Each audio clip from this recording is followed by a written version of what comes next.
আমার সকল ছোট্ট ছোট্ট ছাত্রছাত্রীদের নোটবুকসে স্বাগত। আজ আমি ক্লাস 3-র যে পাতাবাহার বইটি রয়েছে তার যে গল্পটি রয়েছে সুকুমার রায়ের লেখা হিংসুটে গল্পটি, তার সমস্ত প্রশ্নোত্তর তোমাদের সামনে তুলে ধরবো। তোমরা মনোযোগ সহকারে সেটি দেখো এবং খাতায় টুকে নাও। দেখো, এখানে কিছু প্রশ্ন রয়েছে, একটি বাক্যে উত্তর দাও। তো এক এক করে আমি সব করে দিচ্ছি। 1 নম্বর বলছে, একটি বাক্যে উত্তর দাও। 1.1 হিংসুটির নাম বলা মুশকিল কেন? তো উত্তর হবে, তাহলে সেই নামের শান্ত ভালো পাঠিকা রেগে যেতে পারে। 1.2 হিংসুটির দিদি কেমন ছিল? হিংসুটির দিদি খুব লক্ষ্মী ও শান্ত মেয়ে ছিল। পরেরটা বলছে 1.3 হিংসুটির বয়স কত? হিংসুটির বয়স 7 বছর। 1.4 হিংসুটির দিদির বয়স কত? হিংসুটির দিদির বয়স 8 বছর। বলছে 1.5 হিংসুটির দিদি কি পড়ে ফেলেছে? হিংসুটির দিদি বোধোদয় ও ছেলেদের রামায়ণ ও ইংরেজিতে ফার্স্ট বুক পড়ে ফেলেছে। 1.6 স্কুলে কে কেমন ফল করত? হিংসুটি স্কুলে বকুনি খায়, শাস্তি পায়, আর তার দিদি প্রাইজ পায়। 1.7 দিদি ছবির বই প্রাইজ পেলে হিংসুটি কি করলো? দিদি ছবির বই প্রাইজ পেলে হিংসুটি সেটা নষ্ট করে ফেললো। 1.8 হিংসুটি দিদির খাবারের দিকে তাকিয়ে কাঁদলো কেন? তো উত্তর হবে, দিদির রসমুন্ডিটা তার থেকে বড় ছিল বলে। 1.9 দিদির জন্মদিনে হিংসুটি কি করে? দিদির জন্মদিনে হিংসুটি বাড়ি মাথায় করে তোলে। 1.10 একদিন হঠাৎ হিংসুটি তার মায়ের আলমারি খুলে কি দেখল? উত্তর হবে, সে একদিন হঠাৎ মায়ের আলমারিতে একটা সুন্দর পুতুল দেখল। 1.11 হিংসুটির ভয়ানক রাগ হলো কেন? উত্তর হবে, হিংসুটি ভেবেছিল পুতুলটি তার দিদির। 1.12 কেন হিংসুটির চোখ ফেটে জল এলো? তো উত্তর হবে, এত সুন্দর পুতুলটা তার দিদির, এই কথা ভেবে তার চোখ ফেটে জল এলো। 1.13 কে তাকে ডান্ডা দিয়ে ঢাই ঢাই করে মারতে লাগলো? হিংসুটির পুতুলটাকে ডান্ডা দিয়ে ধাই ধাই করে মারতে লাগলো।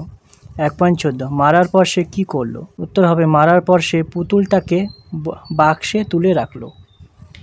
1.15 মামা কখন হিংসুটিকে ডাকতে লাগলেন? উত্তর হবে, মামা বিকেলে হিংসুটিকে ডাকতে লাগলেন। 1.16 মামা হিংসুটিকে ডেকে কি বললেন? উত্তর হবে, মামা হিংসুটিকে বললেন তিনি তার জন্য একটা পুতুল এনেছেন। 1.17 হিংসুটির বুকের মধ্যে ধড়াস ধড়াস করে উঠল কেন? উত্তর হবে, হিংসুটির ধারণা হলো নষ্ট করা পুতুলটি তার ছিল। 1.18 সে কাঁদো কাঁদো গলায় কি বলল? সে বলল সেটা লাল জামা আর লাল জুতো পরানো ছিল কি না। 1.19 হিংসুটির কথা শুনে মা কি বললেন?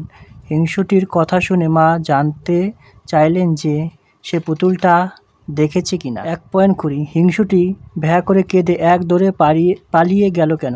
উত্তর হবে, হিংসুটি তার নিজের পুতুলটাকেই নষ্ট করেছিল বলে।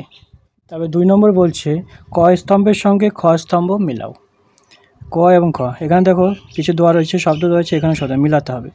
মিটমিটে চোখ লিখবে, ফুটফুটে মুখ, কচি কচি হাত পা, টুকটুকে কি জামা কাপড়, কাদো কাদো কি হচ্ছে গলা।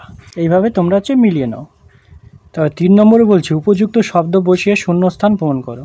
3.1 বলছে, হিংসুটি তার দিদির খাবারের দিকে তাকিয়ে তাকিয়ে ভ্যা করে কি করলো? কেঁদে ফেললো। কেঁদে ফেললো তো টিক দেবে, আর এখানে কেঁদে ফেললো লিখবে। 3.2 সে একটা ডান্ডা দিয়ে ধাই ধাই করে পুতুলটাকে ড্যাশ কি করলো? মারতে লাগলো, তাহলে এখানে মারতে লাগলো লিখবে। 3.3 সে ড্যাশ গড় গড় করতে করতে চলে গেল, সে কি রেগে, তাহলে এখানে রেগে লিখবে। 3.4 শুনে ড্যাশ হিংসুটির বুকের মধ্যে ধড়াস ধড়াস করতে লাগলো, কি ভয়ে, তাহলে এখানে ভয়ে ধড়াস ধড়াস করতে লাগলো। 3.5 সে কাঁদো কাঁদো বললো, তো কাঁদো কাঁদো গলায়, তাহলে এখানে গলায় টিক দেবে, এখানে গলাটায় লিখবে এখানে। 3.6 সে খানিকক্ষণ ফ্যালফ্যাল করে ড্যাশ এক দৌড়ে সেখান থেকে পালিয়ে গেল। ফ্যালফ্যাল করে কি তাকিয়ে, এখানে এই যে টিক দেবে, এখানে তাকিয়ে লিখবে। পরটা বলছে 4 নম্বর, কোনটি বেমানান খুঁজে বের করে গোল দাগ দাও। তাহলে 4.1 আছে দুষ্টু শান্ত হিংসুটে ঝগড়াটি, তাহলে কি হচ্ছে এখানে শান্ত হবে। সবগুলোই দেখো এই ঝগড়াটিগুলো হচ্ছে দুষ্টুটি প্রকৃতির স্বভাবের, শান্ত টাইপ তো আলাদা, তার জন্য শান্ত গোল করা হয়েছে। 4.2 বোধোদয় রামায়ণ রসমন্ডি ইংরেজ ফাস্টফুড। রসমন্ডি একটা খাদ্যের নাম, তার জন্য এখানে গোল করা হয়েছে। নাচতে নাচতে ফুপিয়ে ফুপিয়ে গাল ফুলিয়ে ঠোঁট বাঁকিয়ে, তাহলে এখানে হবে 4.3, এটা নাচতে নাচতে গোল করবে।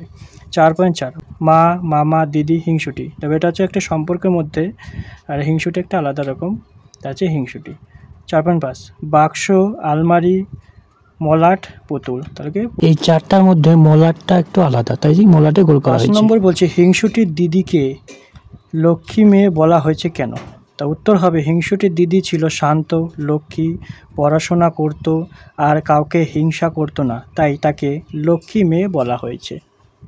6 নম্বর বলছে মামার দেওয়া পুতুলটা কেমন ছিল, সেটা কোথায় রাখা ছিল? তা উত্তর হবে মামার দেওয়া পুতুলটার মিটমিটে চোখ, কচি কচি হাত পা, ফুটফুটে মুখ ছিল আর লাল জামা জুতো পরে ছিল। সেটা মায়ের আলমারিতে বাক্সের মধ্যে রাখা ছিল। 7 নম্বর তুমি কি হিংসুটির মতো হতে চাও? কেন চাও বা না চাও না তা লেখো। আমি হিংসুটির মতো হতে চাই না, কারণ আমি সবার সঙ্গে মিলে মিশে থাকতে চাই, যাতে সবাই আমাকে খুব ভালোবাসে, কেউ আমাকে খারাপ না বলে। 8 নম্বর বলছে হিংসে করা ভালো নয়, এই বিষয়ে 5টি বাক্য লেখো। তো উত্তর হবে হিংসে করলে কেউ ভালোবাসে না, যারা হিংসে করে সবাই তাদের হিংসুটে বলে। হিংসা না করে সবার সঙ্গে মিলেমিশে থাকলে সবাই ভালোবাসে, কেউ খারাপ বলে, তাই হিংসা করা মোটেই ভালো নয়। তো আমার সকল ছোট ছোট ছাত্রছাত্রীদের যে ক্লাস 3 পাতাবাহারের সুকুমার রায়ের লেখা হিংসুটি গল্পটির যে প্রশ্ন তো তোমাদের সামনে তুলে ধরলে কেমন লাগলো অবশ্যই কমেন্ট বক্সে কমেন্ট করো। আর যদি নতুন ভিউয়ার হয়ে থাকো তাহলে অবশ্যই চ্যানেলকে সাবস্ক্রাইব করে দাও। আর এরপর কোন বিষয়ের প্রশ্ন তো তোমরা লিখতে বা জানতে চাও সেটা কমেন্ট বক্সে কমেন্ট করে দাও।